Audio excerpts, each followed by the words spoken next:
Hey everyone, welcome to Storm Photos of the Year and our big milestone for Photo of the Year. This is our top 30, our 30 favorite photos.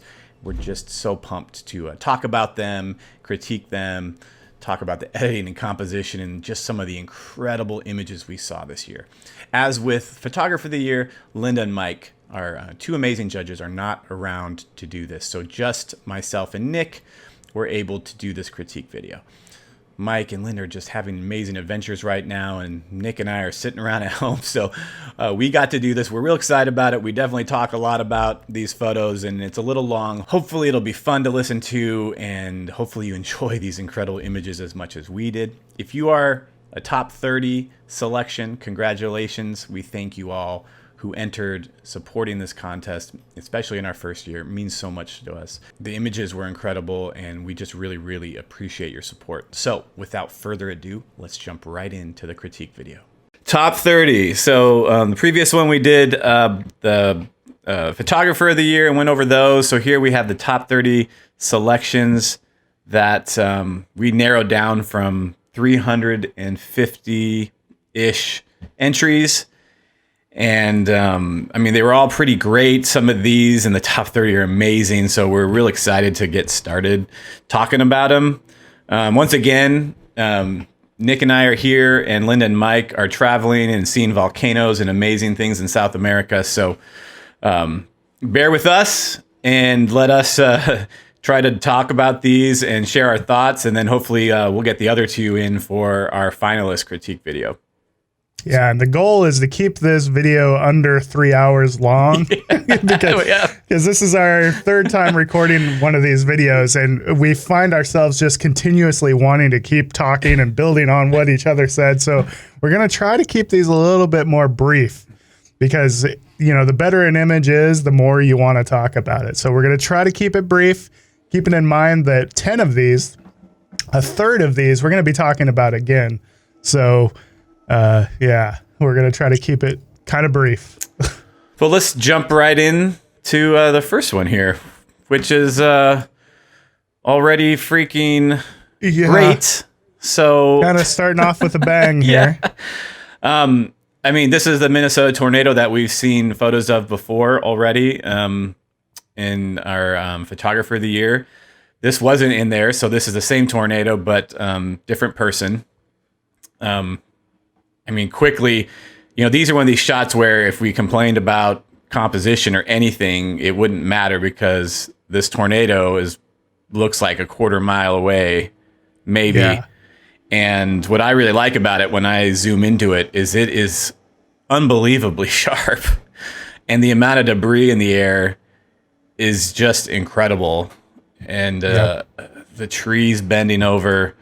So I just, you know, it's one of the coolest tornado photos I've seen. Yeah, one of the coolest things about getting an image like this in full resolution is zooming in and trying to identify some of the debris. Right. It turns into like a Where's Waldo. Oh yeah. You know, like, oh, there's a paper bag, and there's everything in that debris cloud except for a cow. Yeah. Thank God. Really, that would be sad. Yeah, it's true. It's true. Very impressive. You know, to be this close and to have that debris so close to camera, it definitely gives the viewer a sense of danger, Will Robinson. Exactly. And I think we even have another photo that may even show more, a little bit closer coming up too. So some great photos from this. I mean, I think obviously one of the reasons was because it was very little rain around it, very visible. And so it just provided, and great roads where they were, so it just provided the best viewing. Yep. I really love the fact that, you know, foreground and everything is getting hit with daylight, yet you're looking at this dark storm cloud, so you get that really nice contrast. Yeah. I think and it's one of those things that you're not in control of in these crazy situations, but it does feel just a little bit documentary. Yes. You know, it doesn't feel like fine art because like there's not much you can do compositionally in a situation like this. Nope. So you're really just stuck with whatever you get. Yep. So it does feel just a little documentary. Yeah. It doesn't feel like, hanging on the wall piece of art. Agreed. Yeah. I mean, it still could. I think one of the things about storm photography in general is there is part where you want to make art and you want to make great compositions and you want it to look, like an art piece. But at the same time, also doing a documentary kind of shot when you capture it really, really well is still like a powerful image. And part of what's cool about storm photography, it doesn't necessarily have to be the best composition if the subject matter like kind of overwhelms all that and is the main focus, at least for me. So I know what you're saying, and I agree with that, but it's just such a powerful image already and so sharp that, I would hang this on a wall. I mean, I would print it if I had it, but this guy has another image, the next one, which is also great. So we probably put these side by side. Again, looking at this one from a little further away, not zoomed in, it looks cool. And then you zoom in and it's unbelievable again. Like it's really, really sharp. It looks like it's possibly sharpened using some kind of method. Now, I don't know if it's clarity because I don't really see a lot of like haloing, but maybe like unsharp mask or just sharpening slider. So it looks a little bit like that, but it looks cool. I mean, it does. And I just love being able to look up and see the top of the tornado as well. It gives it's, I feel like as viewers, we see the bottom of tornadoes pretty often because we're far away, but seldom are you ever close enough to be able to look up into that, rotating cloud and see that. That's really impressive. Well, and generally there's usually a lot of rain involved in these, and sometimes you can't even, you might only see the bottom half of the tornado because the clouds are really low and it's rain wrapped around it. So being able to have this whole visible view all the way up is just beautiful. The only thing I would say about this image, and I was talking about it with Mike when we were going over, picking the top 30, is the power line here. I think I messed with it, just on my own and cropped it in just a smidge and got rid of that. And it was a little bit better for me distraction wise. However, I also wanted to just point out about it, though, that the power lines have been knocked down because of the tornado. And so it's possible, but that they were left in on purpose to kind of show the destruction. So in that regard, I can kind of go, okay, yeah, I can see why you left that in there, because on the right side, you got some, trees destroyed, and on the left side, you got power line destroyed. So it kind of makes sense, but I still think I probably with myself, I would have cropped it in, but it doesn't like hurt it that much for me. Yeah, if the power lines is an important part of the story, ideally you want it to be in a little bit more comfortable place in the composition rather than right on the edge. Exactly. Where it is right there, I would definitely be tempted to try to crop it out as well. I believe this is the same person's tornado as it was getting further away. There was another submission of kind of the same spot, but a little closer. And I think we really liked this wider shot just a little bit better. It's just incredible to see, when you're underneath a tornado, they look really big and they're powerful and stuff. And then when you're back a ways and you see the whole storm and how the tornado is kind of like this tiny little part, it's incredible. And I just love the green and all the white here. And it's very tastefully edited. It's beautiful looking. Yeah, I absolutely love the clouds, and I really like the colors that are happening in the photo. I think that top right corner where we have that blue sky poking through, I'd be tempted to kind of crop this into more of a 16:9 or maybe even a 2:1, just to kind of eliminate that dark patch of sky. That way it just kind of simplifies the composition and makes it more about the layers, less about the upper part of the photo, but really, really cool. I don't know if that dark area just to the left and above the spout, like if that is a water spot or something, or if that's just a natural shadow. Yeah, it might be a shadow from the sun in there. Yeah, it could be. But really like the way the colors, the greens are working against the really crisp blue and white. Yeah, I mean, it's such a dream to be on the backside of a storm like this and see that white. I mean, the thing about chasing tornadoes is that if you're on the other side of this, it's going to be more of a a silhouette or blue, depending on, what's really going on. And on this side of it with the sun, it's always just beautiful, like whites, or maybe a little dirty if there's debris or whatever. So being able to have that clear of a shot of this thing from this side is just incredible. Yeah, absolutely. Very jealous of that tornado. This was one of the first submissions that came in when we were doing the contest, and we opened the entries, and I was like, all right, we're finally getting like something kind of unique and cool. Yeah. Just something different. I mean, it's a lightning bolt. It's not like it's super duper, special lightning bolt, but it's nice. And you can kind of, I think, see where it lands in the distance, just barely above the this hill. But the tree and the cow is just kind of a unique aspect of it that I really like it. To me, this photo is kind of more in that fine art category. Like some photos, when you're really just hyper focused on photographing a storm, the rest of the subject matter really, is just secondary. But this is just so unique because it's still a photo of a storm, but I feel like there's more of a story being told here, right? Like, why is this cow not more concerned with the fact that there's lightning striking right there? Yep. And what a cool tree. Yeah. It's just such a clean composition. It's a cool moment. It's I love this photo. Yeah. I like the tail swishing and the cow in the back, it looks like. Yeah. Because it was 1/6 of a second exposure, which is actually pretty impressive that the cow is pretty sharp for 1/6 of a second. Like obviously it wasn't moving very much, but the tail looks like it was swatting away flies or just a happy little cow watching a lightning bolt. Maybe that's what I would be doing. Yeah. And, again, with the composition, I just love the way that the storm clouds are kind of framing the tree too. Yeah. There's no elements are overlapping in an awkward way. It just makes the composition work really well. Yeah. Agreed.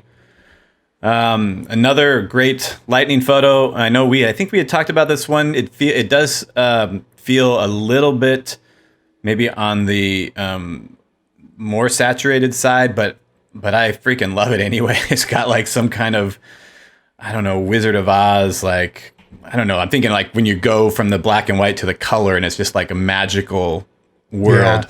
Yeah. It's probably a little bit too much, but I like it. And I just, even the fence post, I probably would have, myself sitting there, I probably would have tried to like get over the fence or shoot over it, but I actually really like it with the road, that faded tire tracks, and the light kind of hitting the fence post from the sun. I don't know, it kind of works for me. Yeah, this is a very colorful photo. Right. I think one of the things that we kind of talked about, or that I brought up, is that when you have an image like this, you kind of have to you have to be a little bit more cautious about contrast, because contrast, saturation, they're forever linked. You increase contrast, you're also increasing saturation. Right. And I think that's probably what happened here. The contrast and the amount of saturation doesn't bother me, but what I would like to see is just like slightly more subtle transitions from the bright highlights, for example, over on the right side of the image. Yep. Transitioning into those slightly darker yellows and oranges. Ideally, you want those transitions to happen a little bit more subtly and a little bit more soft. It'll make it feel a little bit more atmospheric and glowy, rather than just like aggressively sharp and contrasty. Yep.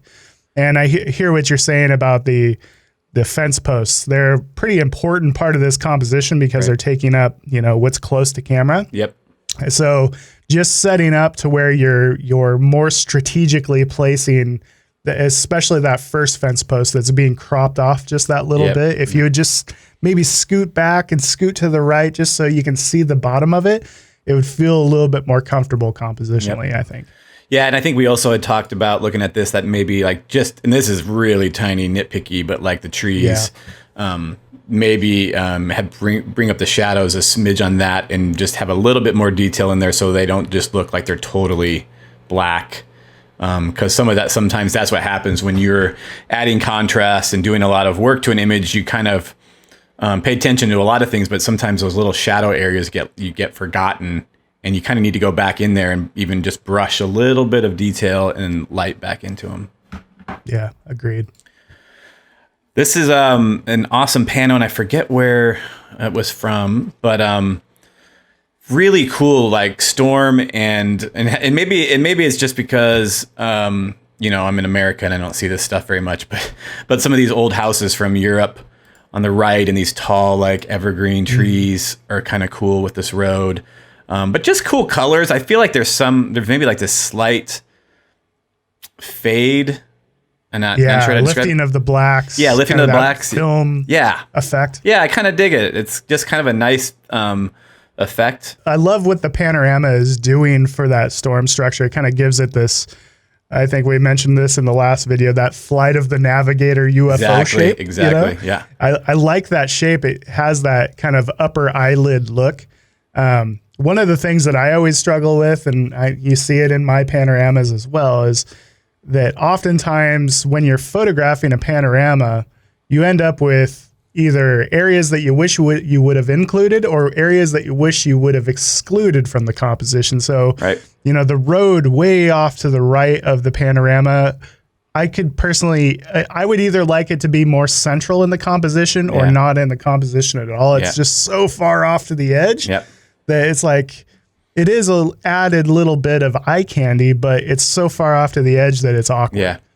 Yeah. So, if it had come out like maybe just a little bit more in and gone off towards that house, it could have added a little bit something to that side. Yeah. Yeah. Even if you would have like stood on the road when you did the panorama and included it as kind of a sweeping leading line into the frame, I think that would have felt a little more compositionally interesting or comfortable. Yep. But I love the contrast that's been added in the sky, and processing maybe a tiny bit. We do have some blown highlights kind of down that bottom right. I'm a highlight Nazi apparently. Well, and I think there's a little bit of, I've been noticing like the middle, like oval here is bright. Yeah. And the outside is dark. So it looks like maybe there was some, adjustments here in the middle to brighten this part up, but then in almost like you can see a really harsh line. I don't know if that's what it really looked like, and it was dark like that, but it kind of feels like I can see like this area of like an egg shape ish that is brighter than the rest of it, almost like it was like someone used a radio filter or something there just in the middle. But it's still, I don't hate it though. I like it. If you process an image and then kind of take a break, a couple hour break, and come back and look at it, if sometimes things will look a little bit obvious, like, oh, I can obviously see that, heavy vignette that I did or whatever, that obvious dodging. I think this is one of those cases where like I can kind of see all the different little things that you've done, and some of it could just be backed off a little bit, and then it would go from slightly overdone to really tasteful. Agreed. So it's one of those things. All right. This next one. Oh, man. Wow. That is Mordor embodied. It is Mordor. This was one of my, personally one of my favorite ones that came in. I know that, Nick, you and I had looked at this with Mike when we were talking about these last week, and you weren't sure about the sharpness of it. And I do question that part too. Can't tell if it was just really windy, and I can't tell if part of it was, is really sharp here and the rest isn't, but it's a little bit forgivable for me. But I mean, just the overall image itself, I mean, this is in the Dolomites and it's an upward lightning bolt coming out of the side of one of those peaks. It's just probably such a rare thing. I mean, I don't know, I don't live there, I have no idea if upward lightning just happens there every day. I don't think so. But this moody like landscape and having that lightning come out of it like it's freaking Thor's hammer, like held in the air, or like you said, Mordor. I mean, it's just, this is a unique shot to me. That is one of the more unique ones we saw this year. And one of the things that I love is just the moody contrast range. It's got those deep blue tones, and even though it's a very dark image, there's still shadow information. Exactly. So that's one of my favorite things, is when you can kind of simplify a composition by keeping the majority of it very dark, but then still have bright highlights to grab the eye. So once the eye goes straight to that lightning and experiences that, then it's free to kind of roam around and notice that, oh, there actually is shadow detail and shadow information. Yep. Like we talked about there, I'm guessing that it was just the tiniest bit of camera shake. It's not like Yep. really tack sharp. And I think that maybe the photographer realized that when they were post-processing, because I'm also noticing if you zoom in kind of around the peaks, there's quite a bit of sharpening happening of the noise, like the noise that's kind of happening around. Yeah. Just some of the little details, like, you're probably shooting this at an elevated ISO. It says ISO 100. 100. Yeah. Yeah. So that is purely just a sharpening artifact. So you got to be really careful about over sharpening some of these, because a lot of times we're tempted to sharpen an image like this because it's a tiny bit soft. So we get a little aggressive with sharpening, but also lightning looks really cool as you add sharpening to it. So it's one of those natural tendencies in a storm image, but I love the vibe and the moodiness and the moment. And there's a lot going for this one. It's really, really cool. It's just some of those tiny little technical things that I can nitpick. Yep. Well, I do think, and zooming in the lighting doesn't really look like it's out of focus. Like, I'm very, very picky about my lightning shots. And if there's any kind of out of focusness, I just usually delete them, or I'm just like, well, never going to edit. So this one doesn't bother me, even though it's kind of soft. I feel like whatever's going on here, I'm looking at it and I agree it's either maybe a slight camera shake, but otherwise it's kind of acceptable sharpness to me. Maybe you don't want to add any more, but it's not bad. I mean, this is like one of those photos, even if you blew it up big and it was a little soft, it's like, it's still worth printing and blowing up and put on a wall, because it's just incredible. I agree. All right, this one, I mean, we talked about this one in Photographer of the Year, so we don't need to like spend a ton of time on it, but I think we both really liked the composition and somehow getting lucky with the lightning bolt exactly, almost perfectly down the middle of the road. And maybe just the white balance off with feeling just a little bit green. Overall, to me, adding some magenta and some warmth to it. Yeah. It's just so lucky. So cool to get the lightning striking in the middle of the road like that. It works so well compositionally. It's just, the two nitpicks were, like you said, white balance. And then I kind of wish that the photographer was standing directly in the middle of the road. There's nothing worse than having an almost symmetrical image, but not quite. And that's kind of how this image feels, just because you're not quite in the center of the road. If you one step to the left, take the same shot, and it'd be golden. Or try to crop it to a little bit more to fool it. But I wouldn't want to lose the left side of the image. So so totally agree there. I do also really like how this road is up high, and that road just keeps descending and descending almost all the way to the horizon, which is so hard. You get on these roads out there, and you come over a hill, and you go, here's my spot, and then you get over the hill, and then that road just dips right back down and back up again, and you can't see the horizon. So sometimes finding these long dirt roads that go way out there, descending forever, is just priceless. So I really like that. Yeah. All right, and I think that's another one we talked about. Just a great lightning bolt, very minimal composition, little like stand of trees or something over there, which is kind of cool. And the nice glowy, bright light where it hits the ground. I'm surprised there was no like upward streamers coming out. That would have been a bonus. Yeah. This is a great, I was going to say, this is a great example of sometimes less is more. Yep. So this is just such a clean, simple composition, but the lightning strike is so well composed as far as like taking up a lot of the frame that you don't need a very elaborate foreground or anything. You just need something to be the placeholder for that really cool lightning strike. Yep. It doesn't bother me that it's off to the left, really, because you have a little bit of balance happening with the really nice storm structure to the right of it. Yep. And I love how we have that little pool of light happening at the base of the lightning strike. It's just one of my favorite things, when you can see the way that the lightning is illuminating the landscape where it hits. Incredible. So cool. And the other thing I noticed here is like these little fingers don't go off the edge, which for me, when I have lighting like this, if this were to have gone and just went off, sometimes I get tempted to just Photoshop it out so it doesn't look like it, because that's my own, like, I don't want it to distract by going off screen, because then I feel like I'm missing out on something. So it looks cool here that it didn't. It looked like it stopped right at the edge of the frame. The only other thing I would say about it is I'm pretty sure like the highlights were brought down here to fix this. Yeah, up to the top. Yeah, and I think the only thing I would have probably done is sometimes if it's really bright like that if you do the highlights too much to fix it, then it looks like you did, and I would just rather leave it a little brighter, or do some cloning to maybe try to matte or bring in some of the clouds to kind of blend it a little bit, which I've also done, like a very light, like painting some of this color around it to get rid of that, to try to fix it. But it's not horrible at all. It's just you can just kind of see that it was a little bit blown out there, and the highlights were brought down to try to fix it. So yep. All right, next one. This one's crazy good. I mean, it's also one of those ones where, if I was there, I'd be really annoyed at the bushes in front of me. That's immediately what that's me though. I would just not always, I hate stuff right in front of my camera like that, grass, anything getting rid of the foreground. But because you also got the mountain on the left, maybe it all kind of works together as like a really close foreground.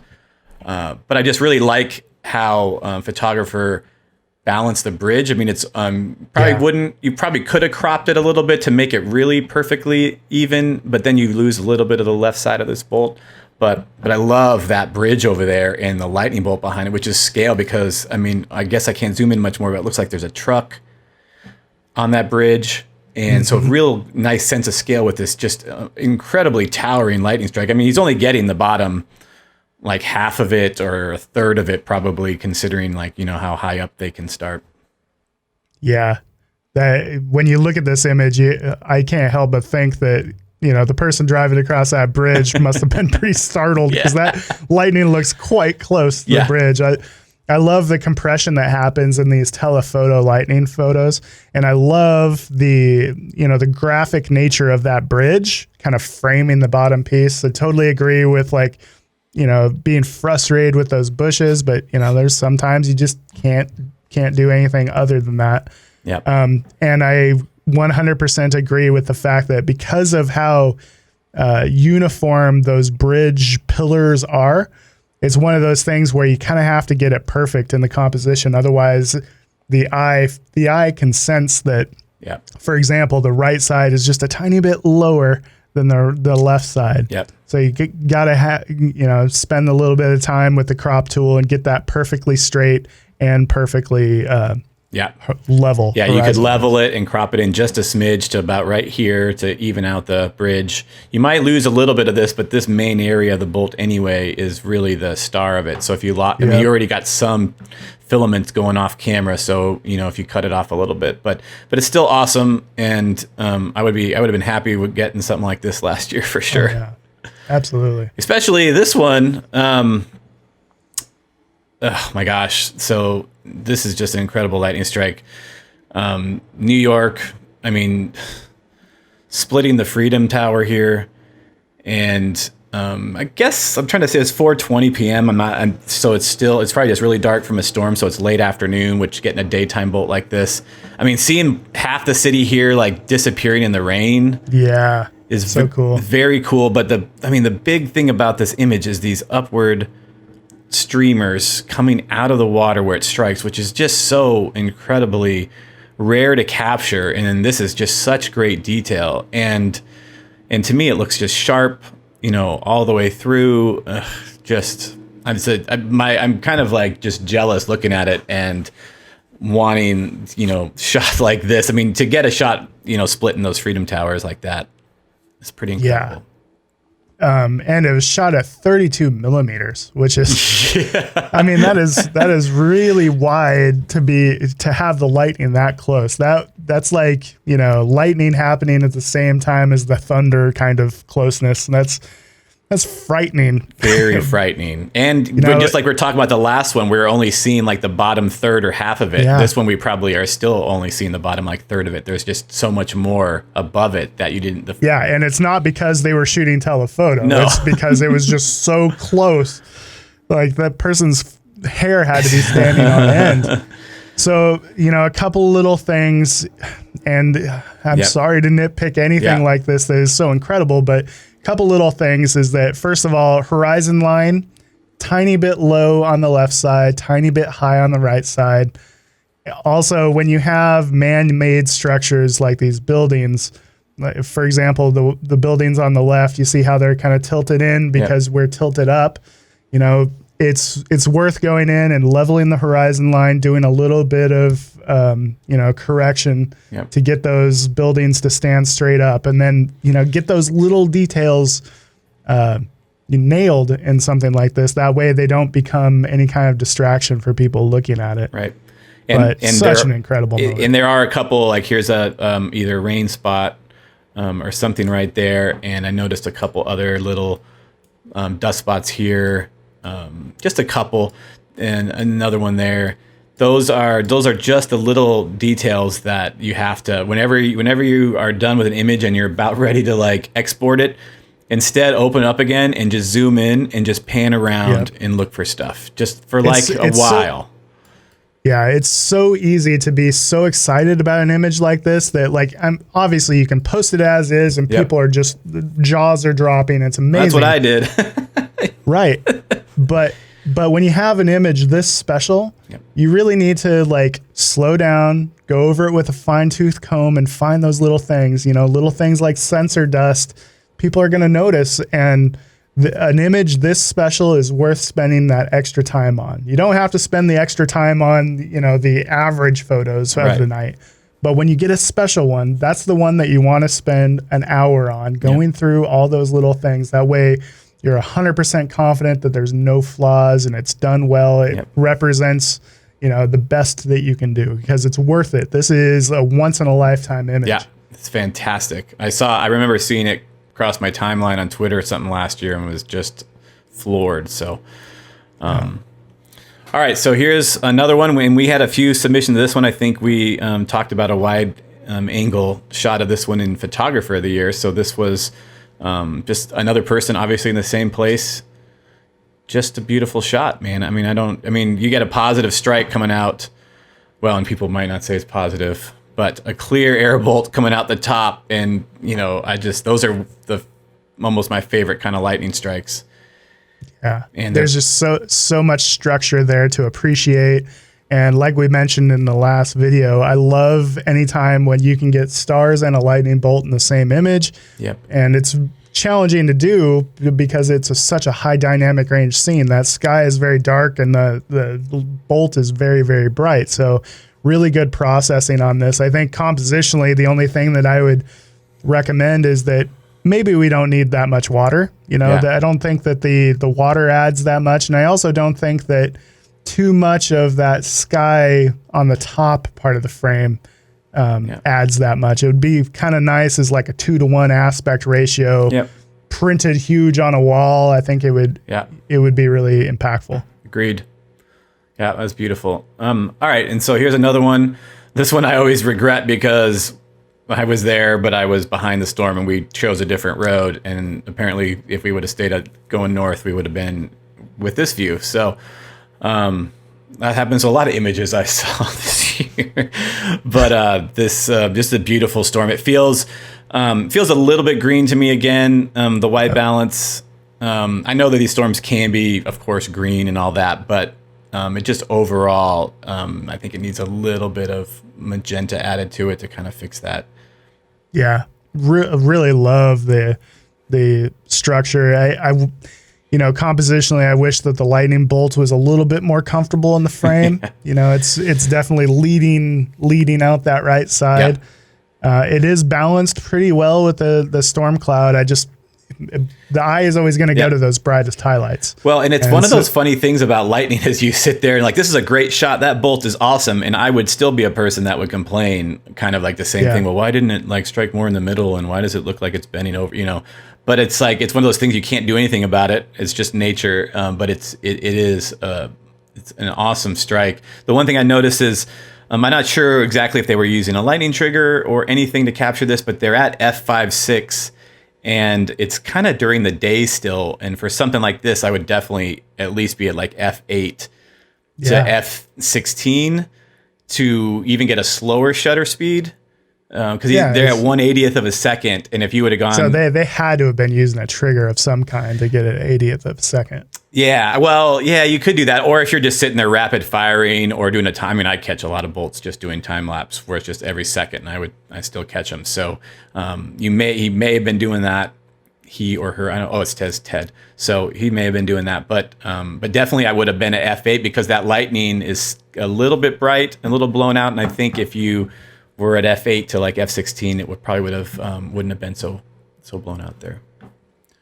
This next one is this one's kind of gut punch because this is just east side of Phoenix where I live, and I was out chasing somewhere else on this night, and these are the Superstition Mountains, and I think they get up to about 5,000 to 6,000 feet at the top there. Here is about 5,000 or 6,000 feet, and to have a bolt like this completely dwarf the mountain to make it look like a low hill is what's so incredible to me about weather and lightning and storm photography in general. I mean, this storm is this lightning bolt looks like it spans from one side of the mountains all the way to this other side for miles and miles and miles. It's just incredible. I love the composition. The lightning is not only filling the frame nicely because we have that bolt on the left as well, but it's just so well framed. That the mountains create a really nice bottom portion of the composition. And again, we mention it in every photo that it happens in, but the pool of light where the lightning strikes on those mountains, by far my favorite part. Yes. It's just incredible. The image might be bordering on dark, just a tiny bit dark. A little bit of luminance on the left side of the frame would just make it feel a little bit more balanced. But God, I just love the overall composition. It's the left side. It actually looks like they brought it up a little bit because I'm seeing some of those telltale signs of up in the exposure a little bit with some of these. I don't know what you call it, like this, the pattern here. Slight a bit banding. Yeah, the banding. The banding. Yeah, the sensor lines. Exactly. Thanks. I can see that there. So looks like they tried to do that. It's not horrible. You could probably do another layer and do some noise reduction and then brush in the noise reduction here. Maybe they tried that, maybe not. But still, just an absolutely amazing lightning strike. One of the better ones I've seen on Superstitions. Yeah, gorgeous. This one's just beautiful. Without having the bigger size, it's kind of hard to tell. I think there might be a chance that it's kind of soft on the focus when I was looking at it last night. But I really like just overall the simplicity of this composition. It just, with the wheat field and that single bolt and that structure, and I would have been tempted to try to pan my camera to the right because I'm sure on the right side it was another, great curve part of the supercell, but I actually really like the way it's composed. This is another one of those really simple fine art feeling type compositions where it's just really clean foreground, not a lot of distractions and crazy things going on. I would like to see, I don't know, I would again be tempted to crop out some of the top portion of the sky, just simply because it's, all of the interest is from 2/3 down. You know, it's the bottom 2/3. Yeah. So cropping a little bit of the top part of the sky out would not only get rid of some of the bright highlights that are happening there that kind of draw the eye, but it would also fill the frame with the most interesting parts of the photo. Agreed. But yeah, I love the shot. Yeah, and the editing's real nice. It's not too overdone. It looks really, really nice. Man, okay, another amazing tornado photo from that stinking Minnesota tornado. This is one of my favorite ones. I mean, they've all been like so good of it, and obviously this was in I think maybe the same spot as that really wide one we like. I see that pond right there. Mm-hmm.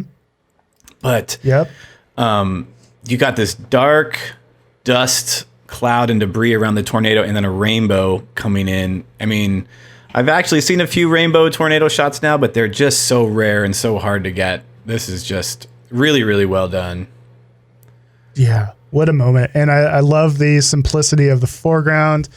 My inner composition nerd just wants to pan to the right, though, you know? Yeah. Because I want to see the other side of the rainbow, and I don't feel like the extreme left edge of the frame is adding much, you know, like left of the most interesting cloud structures is just all kind of filler. But I think that there's more texture and more detail and more things to see just out of frame on the right side. Right. So, I mean, in the heat of the moment, it's so hard to like sit here and like nitpick and I'm sure that they were taking lots of different like photos of it and wide, and you're right. The rainbow to the right, it could have been maybe a little bit wider and then maybe cropped more like a 16:9 or something like that to get this rainbow. Actually, it looks like there's a faint. I don't know if that's another rainbow here. I don't know. There's a little faint color going through here. I don't know. Could be. But I think that there's rules in photography to be broken. But one of those rules that you should never break is never crop a rainbow. Right? Well, if you can help it. Sometimes you just can't get it. But yeah, who knows? The problem is the tornado is the focal point. And so, yeah, if you want to see where it goes over here, I would want the tornado be centered. So you would either have to go wider and then do a more of a pano crop to get that in, because otherwise like you said, the left side isn't as exciting. So then you're going to end up with more of these, like the left side in it. Yeah, it's tough. It's challenging. Yeah, I don't know. I just want to stand there and have a chance to do it myself. Yeah, exactly. Give me a crack at this one. God, no, I love it. Crazy moment. Yeah, crazy. And it's nice sharpness. It's beautiful. It feels like it could be a little bright, but I think that's what it was. It was bright daylight on the backside, and I think it's actually pretty perfectly balanced. Cool. Yeah, this one again. This is a different one to me. It's kind of hard to know without the raw file to see how sharp it is all the way through. Anything else that was like going on, because at some place it feels really blurry and soft, but in the distance, these tractor equipment up here, they look really sharp, and there's something about it that's got a great mood, a great painterly, painterly. When you look at the grasses, it feels like brush strokes. Yeah, I could picture a really depressed Bob Ross painting this. This is Bob Ross predicting the future here. Yeah. But the shapes that the clouds are creating add so much to the composition. Yeah. That compositionally, this is really, really intricate and good. Yes. Because you have the road that is pretty comfortably in the frame, and then you have the sweeping lines of the grasses, which are kind of mimicking the sweeping line of that dark storm structure. I love the composition. I love the subject matter. It's got a very distinct mood. It's just that painterly, soft feeling that I don't know what's creating it, and I don't know if I should hate on it or like on it. Well, that's the thing. It says it's shot with a 70D, so it's a little bit of an older camera, and so there's a chance that some of this is just because the camera was older. And but I'm sure he's underneath the whale's mouth, and this is a passing shelf cloud, so it's going to be incredibly windy underneath here. So at 1/30th of a second, all this is just probably blowing like crazy, and that's what's giving it that blur. And it just freaking love it. And this is the type of image that, if it was printed, would sell very, very well. Yeah. It's very strong compositionally. It's got a very distinct creative style. Yep. Might even make a great puzzle. Yeah. I could see that. It's a beautiful image. Yep, beautiful. This one is just cool. It definitely, there's some looks like some noise issues down here that I saw, but overall, I just thought it was a really unique. Like you said, I love to see the stars above images or above thunderstorms like this, and And that one piece of lightning shooting out is so cool. I mean, I would love, that one storm that we saw with the lightning bolt coming out was like coming out the top and striking. Big old bolt is awesome. But for whatever reason, this little simplicity of an upward bolt coming out the top is just really, really cool. And I kind of dig all these little pine trees and this outcropping of the rock here, just to give it a different color. Like that orange is just kind of nice. Just thought it was unique, and all those stars, very, very cool. Yeah, and a very cool shot. I think my main critiques would be, like you said, that there's definitely some noise issues going on, and I feel like it's probably been sharpened pretty heavily, which made the noise worse. Yeah. So just be careful about where you're adding your sharpening and how much. Also, when you have really bright light sources, like whatever campground or building or house or whatever that is on the bottom right, just make sure that it's in a comfortable place in the composition. And I feel like it might be just a tiny bit too close to the corner. There's not quite enough of it, or it's not central enough to the composition to feel comfortable. Right. But I love that backlit cloud and all the detail and the simplicity of that one bolt shooting out the top. I would just been loving to sit there time-lapsing that. That's what I would want to be doing. Watching it bubble and boil. That's one of my favorite things. All right. This is another one that I think we talked about this one, behind the scenes, and we were kind of going through some of these. Very kind of like, it's got a very heavy-handed kind of editing style to it, but it doesn't feel like it has, like a lot of people that if they do it very heavy-handed, it's very obvious, like global editing, clarity and dehaze and all that kind of stuff, where you end up with the halos and you end up with all these artifacts. This looks very tastefully or very under control how they edit it, but it's very intentional that they went this way, and so I kind of like it. It's just their style, and it works for me. I love those boiling clouds, and man, those two lightning bolts. Oh. Yeah, and I really like the color contrast between the warm tones under the cloud structure and then the blue tones towards the top. I think I would suggest like not allowing the cool tones to go quite so saturated. The warm tones look great. This is a great example of managing that transition that I was talking about, where your brightest highlights transition smoothly into the slightly less bright highlights. You did a really great job with those warm tones under there. Yep. Because this is shot, I believe, at 11 millimeters. 11 millimeters, which is very, very wide. Yeah. If you look at the bottom left corner at the tilt of those power lines, I would just quickly just clone those out. Yeah. Because they're leaning so hard that it kind of ruins some of the illusionary aspects of the 11 millimeter personally, but really cool. Usually if I see those kind of things on the left edge where you're not really altering your image by just quickly getting rid of like 4 of those things. I mean, it's not that big a deal. That's what I would do. I think it's kind of an okay thing to get rid of. I think it's pretty acceptable to get rid of, power lines and things like that on the edge, because they're leaning way in, and I would absolutely do the same thing. Yeah. Really, really dramatic, cool image though. Yep. Oh, another great lighting strike that just kills my inner jealousy, man.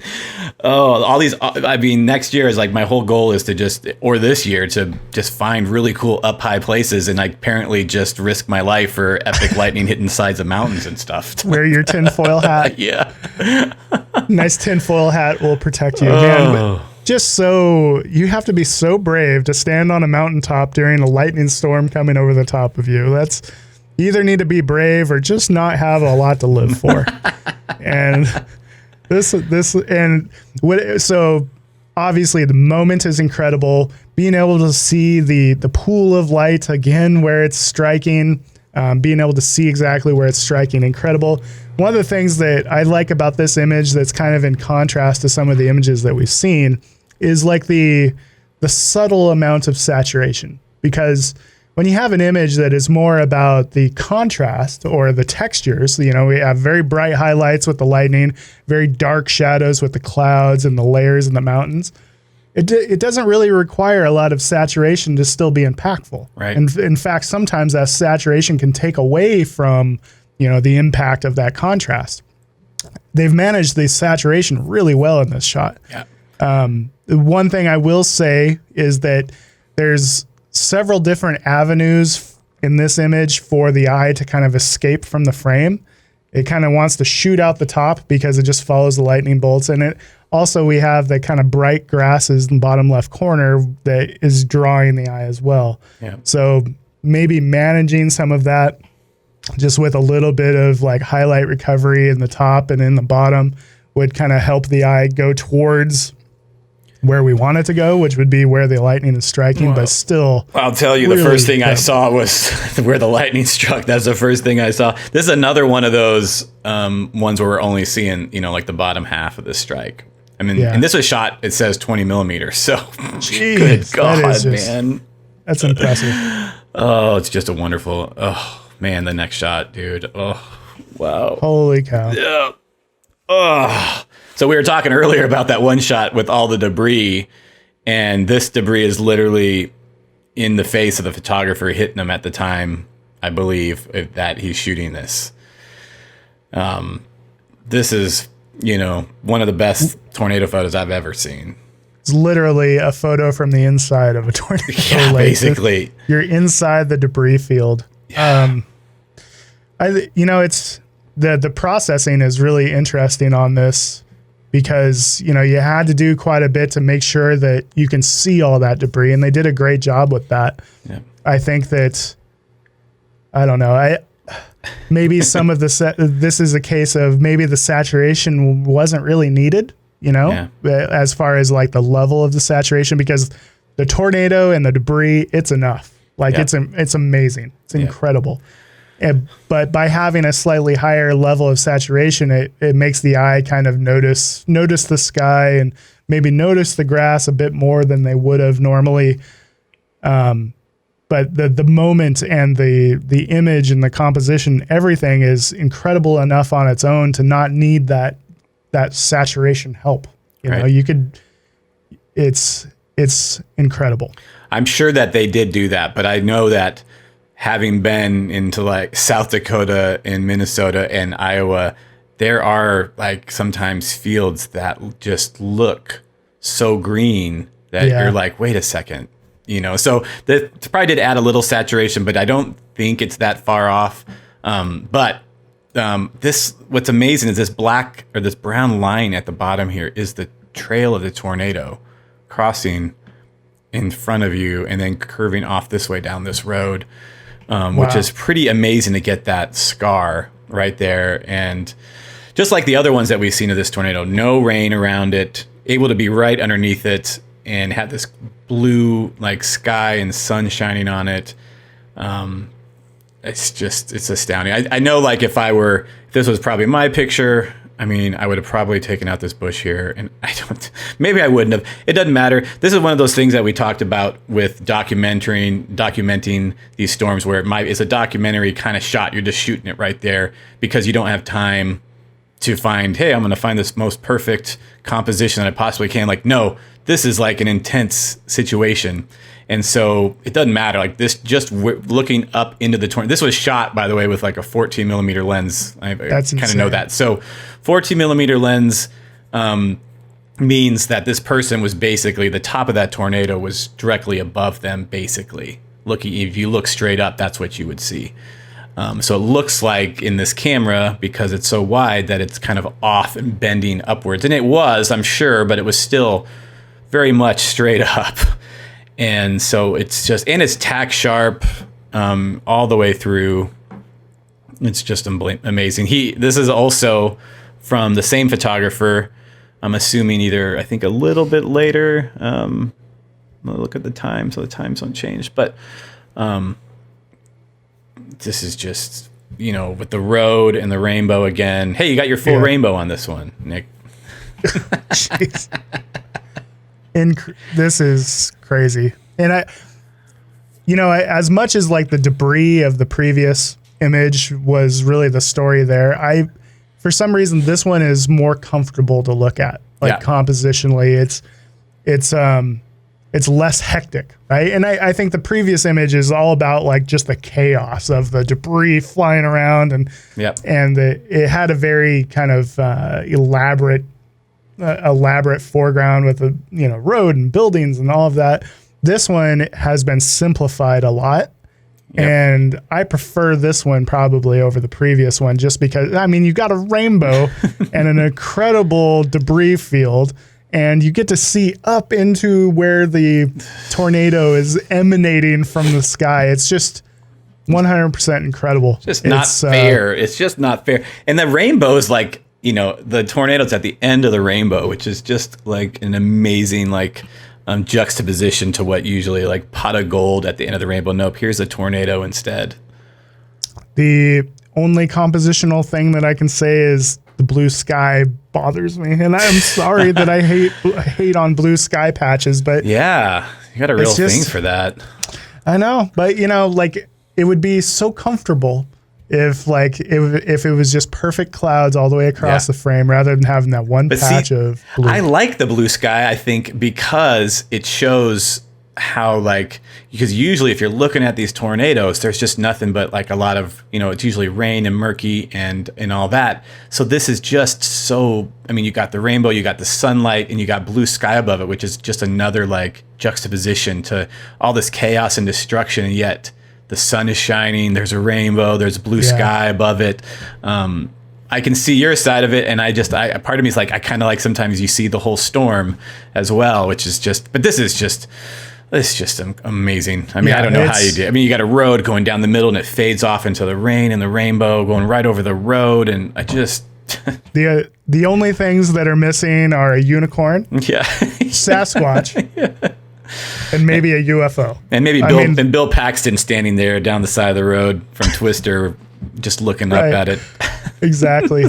Just an incredible photo. Like it's really well processed too. In the previous image, I was kind of hating on the saturation a little bit as one of the only flaws. Yep. I think this one, saturation is managed perfectly. I really like it. I think my one critique or my one suggestion would be, if you do go to process this again, to just kind of mellow out the darkness and the blueness of that patch. Just make it a little bit less eye-grabbing, because the eye is always going to be drawn to contrast, luminance, and saturation. And you've got all three, in contrast up in that corner. If you just mellow that out a little bit, it'll grab the eye less. Great. This is another one that's just beautiful. I think I zoomed in, so it's 2000 wide. I'm sure it looks way better from the raw. Just when you're talking about like dream kind of like lightning shots, I mean, we've seen some really good ones, so it's really hard to say, anything's, all of these are great in like dream kind of shots, but this downburst of rain, bending outward with that rain foot and the colors, and then the lightning just happens to like be just free of the rain, just out in the clear. Oh man, this is just stunning colors. And everything is happening in a really comfortable place in the composition too. That lightning is just framed nicely by that little pocket created from the edge of the frame and the rain. Really love the evening tones. Like the time of day that you captured this is incredible. Yeah. And the really, little bit of like, you can see the glow in the water where it looks like it's landing right there in the water. It's just beautiful. I mean, and there's nothing I like better than up high lightning shots. So this is just a beautiful spot that they knew. But just to get that bend downburst looks so intense there. It's so thick, and then it's like bending outward, and then just because to me, like even a downburst like that is cool already, and then you get to add this lightning into the shot. Yeah, and another thing that's really cool about it is most people would be tempted to just shoot the whole storm structure and shoot really wide here. Yep. But shooting at this longer focal length, I don't know what it is. I guess I can't see it. But this longer focal length really fills the frame, simplifies the frame, and it works really well. Another incredible lightning strike. Just like that's sensing the theme. A theme here. Yeah, it's great because that's one of my favorite things. So this is just another beautiful image. I think one thing I wanted to note is when we and Mike were looking at it, looked like this light, because there's an upward bolt coming somewhere from somewhere else, and this obviously downward one. I don't know if it's coming off the crane or if it's coming off a distant building or mountain. So it's kind of hard to tell. It kind of seems like it could come off the crane, but I think if it was off the crane, it would be huge, or it would have been way bigger than that. So that's way off, I think, in the distance on like a hill or an antenna or something out there. Yeah. And again, telephoto. I'm assuming this is telephoto. Telephoto lightning strikes are just so cool because you not only get to see where it's landing like this, but it just compresses it all and it feels so big compared to the surrounding landscape, which it is. Yep. I like the color choice a lot. The eye does want to kind of just chase that lightning straight up out of the frame, but there's not much you can do about it. But just gorgeous. And I usually, again, as me who always wants very clean compositions with no obstructions, I would have probably hated this thing in the middle, but I like it. I just like the crane and the scale, the top of the building, it's under construction. You can kind of see through it. There's something really cool about that. It also it adds depth as well. Yeah, it adds depth. It feels like it's really bright. Like I could see myself trying to bring the exposure down, but I also don't hate it. I like how bright it is because it just really emphasizes just how powerful and how close, that bolt struck there. Yeah, it makes you feel like you need sunglasses to look at this photo because that lightning strike is so bright, which it was. Yeah. So it's great. Well, there's one. I have been standing places in the middle of the dark, and I'm shooting a scene, and there's nothing showing up on my camera, and then the next shot, it looks like daylight. And it's just, that's just what lightning does. Is incredible. And then you get that purple line across your vision for a while, and you're a little bit blind. Can't see anything else. It's ridiculous. It's such a great feeling. Man, I need to get out and chase. Man, this one is just, I just love it for some reason. I don't know if it's just the way it's edited, or maybe this is just kind of how it looked. With the city and kind of the juxtaposition where you're like really almost intimate with these houses. Like as you see the cars and you see the windows and you see the street, and then it's just off in the background is this just ginormous thunderstorm just boiling, and it's just really cool. I wouldn't have thought like like a big puffy cloud with some lightning going through it, but it's just the way it's framed and everything. It's perfect. It feels a mark of a good composition is like if a painter was to paint this. Would they leave anything out or would they add it all? And I feel like this is exactly the way a painter would paint this. Like, thunderstorm over the top of a city. Like you've got all the little elements and there's all this sense of layers. You got the city and then with all the little lights and you see little cars and like all the people look tiny. And then you got that big impressive cloud and it's so well composed over the top of the city. And then you have the interesting mountain skyline in the background. Really, I love the processing on it. I think it's just so comfortable to look at. It's a mark of a good composition is that when you look at it, there's a sense of everything being in its place. Well, and then the white balance is very, very well done because it could, a lot of these city scenes and stuff could have been really orange. It could have just been some really like all the light looks really, really natural. Like you actually see colors and like these trees here, they're kind of some orange colors. Just everything looks correctly white balanced. It's just amazing. Yeah, and the structure in the clouds were really brought out well with post-processing, and like the way that the central cloud was really kind of separated from the background, especially on the left side. It just makes that cloud feel very three-dimensional from the background. Like that one cloud is, closer to camera than everything else. And it just feels very comfortable. The only thing I wish that I would have, if I was here, that I would want is like right maybe against this wall, like a guy walking his dog. Yeah, exactly. Just to add like another like bit of human element as like having a person in the frame. But it's really, really cool. If we zoom in far enough, we'll find the guy and his dog. Yeah. Oh my gosh. Another like just remarkable and unique image. I don't even have to tell you probably how hard it is to get like a water spout like this and a lightning bolt, I would have no concept because I don't live anywhere near that or have any chance to shoot anything like this. But I saw photos of, this thing. There's a bunch of photos of this storm evolving where it was, it was off to the right, it's moving to the left, and it was like a bigger wedge or, kind of big wedge water spout or something out further. And then as it came in, it got this real beautiful skinny kind of, well, it's white because the lightning's lighting it up, but then lightning bolts were striking around it. Is just a remarkable image and very, I feel like 3D, you can see where it is because you're up so high and all the human elements around it. Yeah, there's a great sense of depth because of the contrast range. You have very bright lightning, which is illuminating the water spout, and then you got that nice dark background to kind of add that sense of separation. It's really rare to get that sense of separation, and everything down on that pier gives it a sense of scale as well. You forget that, like, oh, those are actually containers, right? Which means that structure is actually quite huge, and yes, it gives it all such a great sense of scale. I like that on the right side of the image that what do you call that? The water divider thingy. Oh yeah, yeah. I'm sure there's a technical term for that.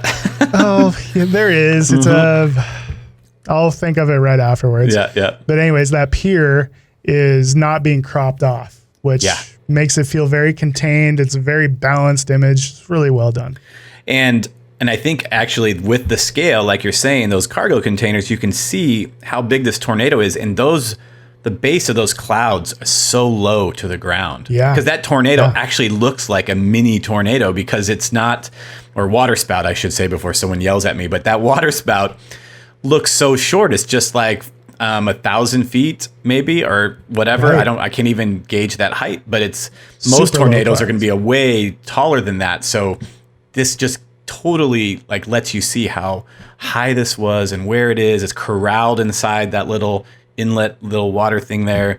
This is just great. Super unique. Yeah. This one's very, very cool. I want you to tell me first what you think about this image and what your favorite parts are. Well, I love the lightning like poking out of the storm structure up above, in upper parts of the clouds. That's to me always the most interesting part of lightning strikes is the stuff that happens up above where you typically can't see. Right. It's like those little hidden mystery strikes up above. And then just the overall sheer scale of it all. Like when you zoom in, you see that there's like boats down in that harbor. Right. And look at how close the lightning is striking to those boats. Yeah. Those people are stupid. Very close. Why are you in the water? Go home. Go home. Just incredible. Very, very cold color temperature. Yeah. But I think it works pretty well because you have all those warm lights kind of contrasting against it. But I think overall, I would like to see it just the tiniest bit warmer just so it has a little bit more balanced color temperature. But just incredible. We have multiple lightning strikes happening. Pretty crazy. I can't decide. It looks like maybe there's some like haloing here from editing because I don't see if there's like any rain falling here because it's more off in the distance. Just a little thing there. I know it's crazy. This says it was shot at f13 in ISO 100, but this bolt is still blown out right there and they tried to fix it. And it's not bad. This is just me, of course. I have shot so much lightning that I'm so, over picky about everything. But it's crazy that was that bright at f13 and 100. And my favorite parts of the storm is this backside of the updraft.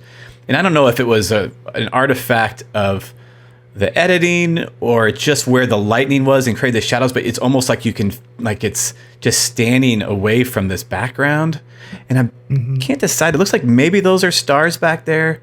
So it looks like there's some higher clouds and maybe you're seeing through this to some stars. It just creates this amazing, I don't know if it's like a separation. It almost looks like it's like just like it's a flat table and it's like coming. I don't know what it is, but I love these boiling clouds back here. There's so much detail in them and the shadows, incredible. It just adds all the lightning and like you said, stuff coming out of the top is cool, but and the lightning hitting the ground, but this backside of this updraft just makes it even that much better.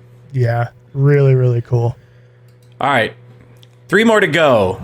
And of course, tornado down the middle of the road, typical shot, very easy to get. Everyone gets that. So yeah, everybody's got that. Not very special, not very special. So I appreciate the fact that the road is centered. Yes. The centered road makes this symmetrical compositional idea work. Incredible moment to get the tornado right down the center of the frame like that is really, really cool. There is a lot of kind of, if I'm going to nitpick, I can't believe I'm nitpicking tornado photos. I know. But a couple things that I would recommend is that maybe this would have made a great vertical composition, slightly longer focal length, right? Zoom in on it a little bit. Just simply because we have so much empty sky top left that it feels like a big empty spot. Yep. Also, shadows are lifted quite a bit. It's still contrasty. There's a lot of mid-tone contrast, but there's not a lot of like highlight versus deep shadow contrast. And I think that having just that little deeper shadows would make those highlights that are happening in the clouds a little bit more impactful. Right. I think it probably also, I can't decide if the horizon's just a little bit high on the right, and I'd probably like, or maybe it's got a little barrel distortion. Yeah, maybe a little barrel distortion. But otherwise, like when you zoom into this image, it's so, you can almost read the words on the sign. So very, very sharp and very well done. I think it was just my mouse is just awful. I think it's just the horizon is kind of crooked for me. I also think for whatever reason, it could be me, but the white balance on my monitor feels just a smidge green. Like I'm talking bump the magenta tint like 3 and it'd probably fix it. So it just feels a smidge green. But I love that, I love when you're out there, you got to do what you do when you chase. We were talking about, hey, there's this mountain on the left. I wish it kind of wasn't there. Sometimes when you're chasing, all you can do is work with what you have because you have to shoot it there. So this person just stood in the road, lined it up and waited probably until that tornado was right there. And it's only going to be there for about a split second because that thing is just moving across the road. So this is just perfect timing, waiting for their shot and nailing it. And the little nitpicky things with all that. But just a wonderful moment. I'm sure this person is just so thrilled. And again, it's like that Minnesota tornado. This was in Canada, I believe. And you just have no rain around it. It's just clear and you can see everything. It's just, these are just kind of rare tornadoes. Pretty incredible. Hey, a black and white image. Freaking love it. I think it's like one of 3? Yeah, there were a few. I think this person submitted all black and white, and I think they were someone like maybe we thought might be infrared. Not sure, but what's funny? In an image like this, especially for some reason, it stands out even more in black and white. My favorite part are the highlights on the water, like the reflections that are happening on the water. Just add that sense of texture to the foreground that I just absolutely love. Yeah, it does. I think that this image works great as a black and white. Yep. I love that, the 2 different lightning strikes, 2 very different looks to the lightning because one is going through the rain, one is not. And those beautiful highlights reflecting off the water just really, really make it. Must have been it was a 25-second long exposure, so you have quite a bit of movement in the clouds. Yep. Which I don't know if I love, but I'm trying to figure out where the water is frozen because of the lightning, and so for 25 seconds, that's going to be frozen if they flash once. You're not going to have any movement, but there's movement in the clouds, so there must be some kind of ambient light. It's 6:11 a.m. it says on here if that's accurate or not. So maybe there's a little bit, the sun was coming up at some point, so that's why you could see the top, or maybe it was just moving that fast, but it's kind of hard to believe. Or there might have been some lightning strikes that happened inside the clouds. Yeah, you're right. Illuminated it multiple times. Yeah, exactly. That's a good point.